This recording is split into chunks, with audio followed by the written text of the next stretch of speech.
transmisión conjunta de las radios que piensan.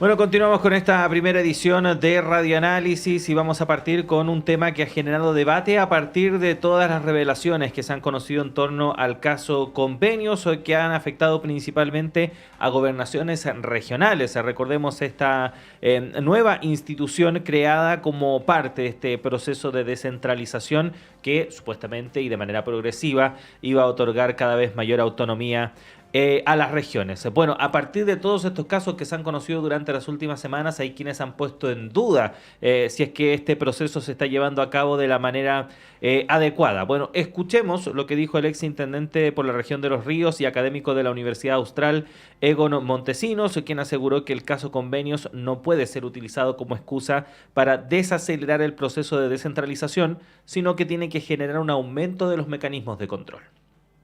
Todo proceso de descentralización en su dimensión política, administrativa y sobre todo fiscal debe ir acompañado de mecanismos de control de la gestión. Pero eso no se ha hecho lo suficiente en Chile. La reforma 2017 y 2018 contempló que los gobiernos regionales iban a tener unidades de control, pero son unidades de control muy debilitadas y no fuertes como se requiere y como se ha evidenciado en América Latina como un gran problema. En tanto, el cientista político y académico de la Universidad Diego Portales, Claudio Fuentes, recalcó la importancia de que se fiscalicen de manera más acuciosa los recursos entregados también a las municipalidades. Lamentablemente no se han hecho reformas sustantivas en ámbitos que se han venido hablando desde hace ya casi una década. O sea, te pongo el ejemplo, yo fui parte de la Comisión Engel y ahí el primer capítulo que pusimos, y no lo pusimos de casualidad, pusimos que la primera prioridad del gobierno debiese ser los gobiernos municipales, porque ahí estaba el centro de los problemas de corrupción, y una década después todavía no hay reforma significativa a nivel municipal, y que va a ser otra bomba de tiempo que puede estallar después de los gobiernos regionales.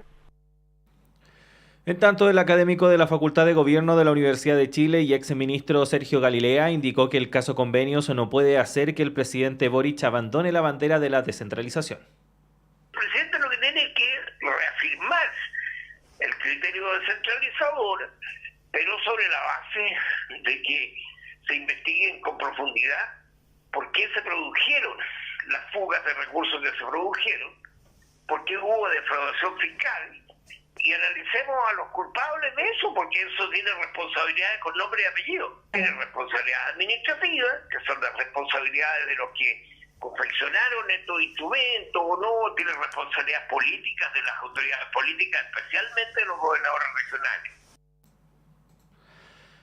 Por último, Sergio Galilea afirmó que en Chile los centralistas siempre han sido muchos, entonces ahora frente a una debilidad, una cosa que evidentemente es importante y no menor, resurgen estas ideas de que no se puede confiar en los gobiernos regionales. A eso tenemos que responder no solo confiando en los gobiernos regionales, sino que mejorando todas las normas para que esto funcione bien.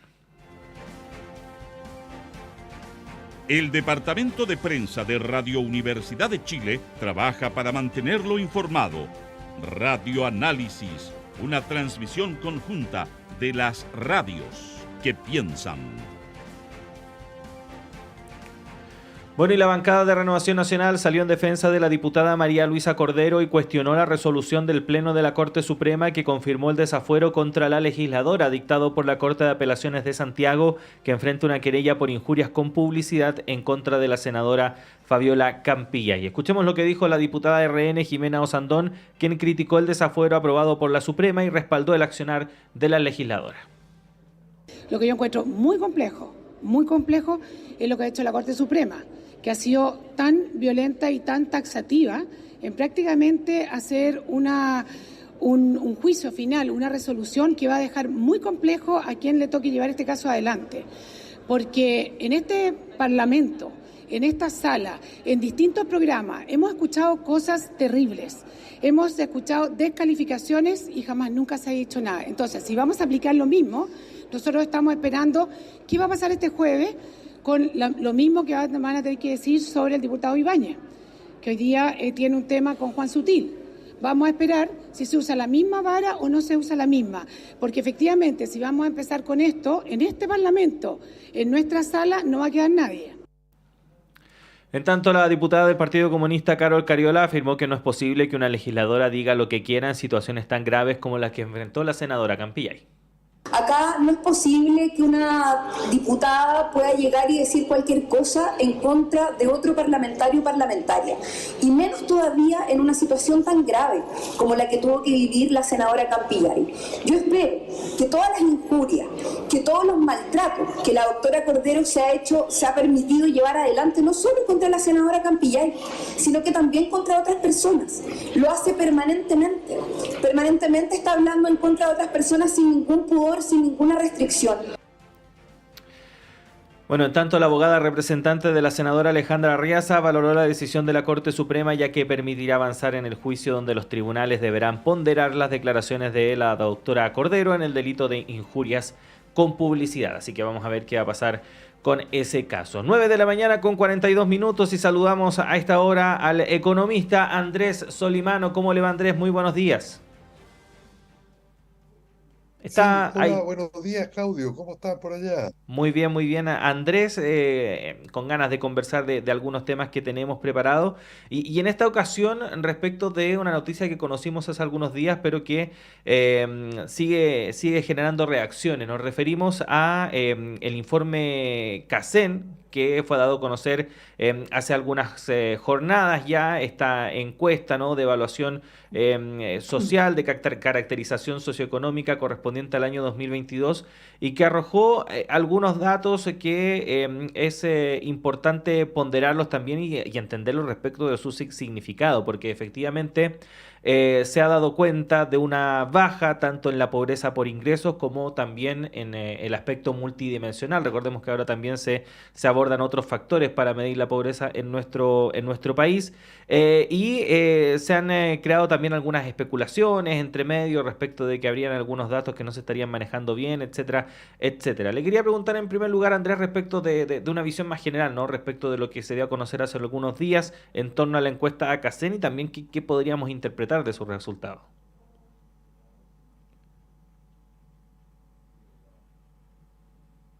Sí, efectivamente se dieron a conocer de la encuesta de caracterización socioeconómica de hogares que lo lleva el Ministerio de Desarrollo Social y Familia.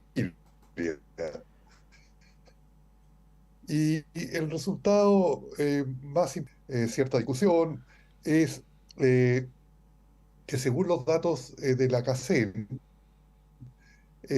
la pobreza se habría reducido casi a la mitad entre el 2015 y el 2022. Hay que tomar en cuenta eso, que fue 11,2% el 2015 y 6,5% en 2022.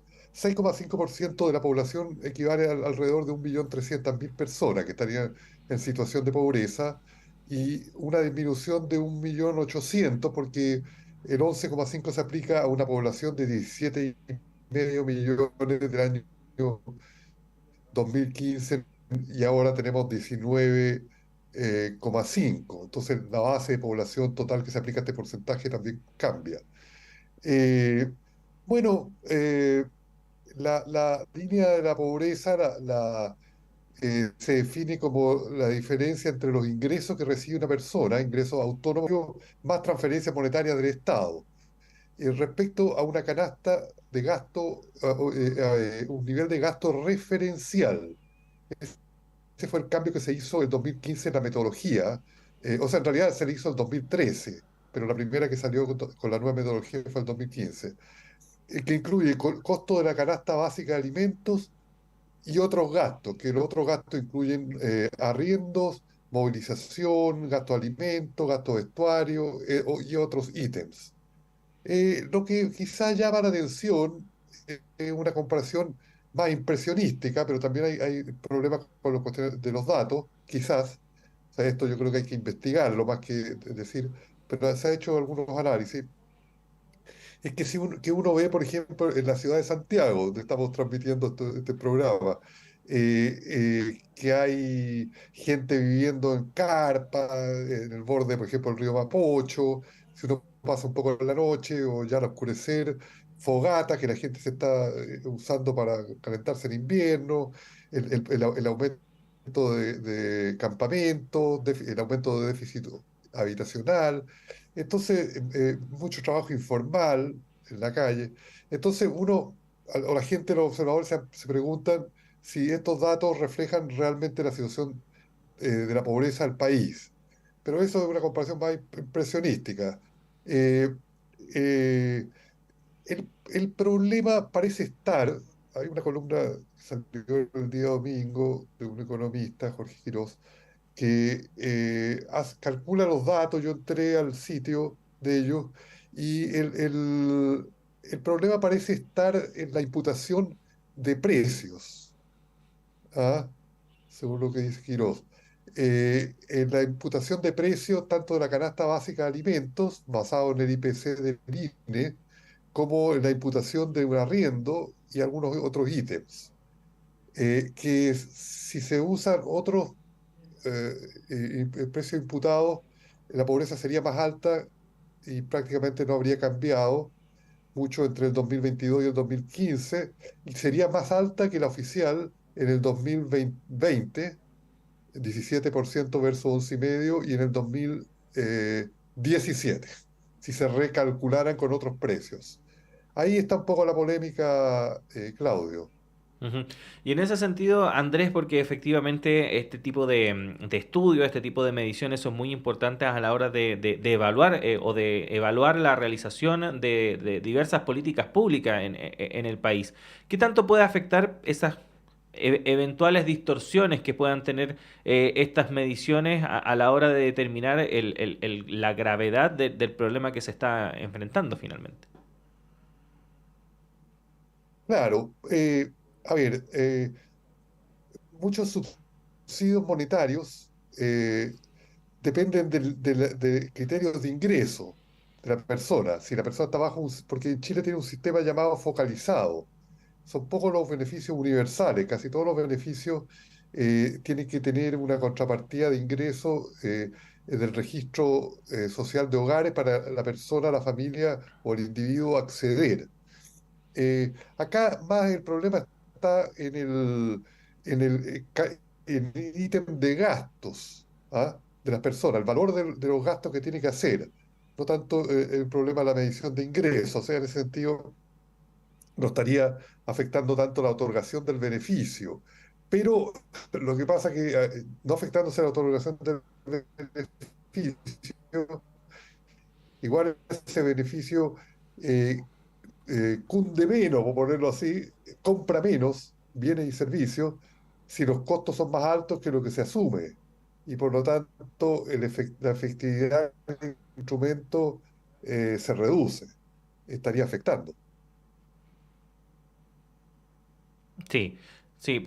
Tenemos algunos problemas, Andrés, ahí con la conexión. Lamentablemente no pudimos escuchar muy bien la última respuesta, pero sí me quedó un poco claro respecto de hacia dónde va el tema. Ahora, Andrés, a propósito de todas estas mediciones que muchas veces se interpretan como una suerte o se utilizan también como para tratar de recuperar en este caso con gobiernos que están con un poco con problemas de agenda para tratar de recuperar un poco y se cae, ¿no? En que un tema que debiese ser principalmente no técnico, no sé si esa es la palabra, pero sí que obedezca a criterios técnicos para comenzar a encontrar soluciones a una serie de problemas, se termina politizando y se termina cayendo en la discusión política de que no, que se está aprovechando de los datos, que los datos están mal, etcétera, etcétera, y al final no se apunta al foco de lo que se está finalmente evaluando. ¿Cómo ve eso, tomando en cuenta que efectivamente es algo que hemos visto a la hora de que se van presentando este tipo de estudios? Claro, en un tema tan sensible como la pobreza, siempre está el riesgo del aprovechamiento político de los datos. o sea, de la situación, y sobre todo si hay discrepancias por el lado técnico-metodológico en este aspecto. Yo creo que hay que atender, o sea, yo diría que probablemente lo está haciendo, no sé, no tengo yo contacto con ellos, pero con el Ministerio de Desarrollo Social, eh, quizá es atingente revisar algunos cálculos alternativos que se están haciendo por el lado más técnico, no necesariamente la polémica de tipo más político. Eh, eh, entonces, yo creo que sugeriría hacer eso, mirar técnicamente si es que no se está haciendo ya, las bases de datos, sobre todo de los índices de precios, que es un tema que muchas veces se ha levantado, no solo en esta ocasión. ¿En qué medida el IPC refleja el IPC de los pobres? Una época que se calculaba un IPC o alguna institución ligada a eso, calculaba años atrás el IPC de los pobres distinto al IPC general, promedio. Bueno, creo que esos análisis no estaría de más hacer o mirar esa situación. Ahora, la pobreza, claro, lo que llama un poco la atención es que el crecimiento económico ha estado, bueno, ha pasado por altos y bajos, pero si uno toma 2015 y 2023,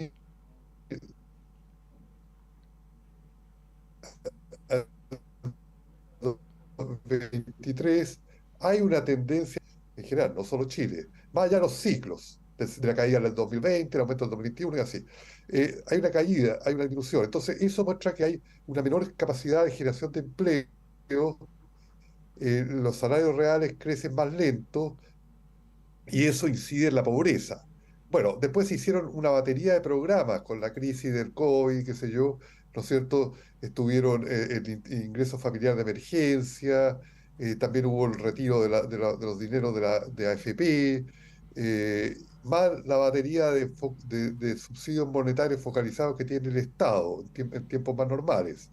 Entonces, el sistema puede empezar a depender mucho de los subsidios monetarios, porque la capacidad de generación de ingresos autónomos está debilitada, no solo un año específico, sino que ya viene casi una década debilitándose. Entonces también hay que tomar en cuenta eso en el análisis de la pobreza, ¿no es cierto?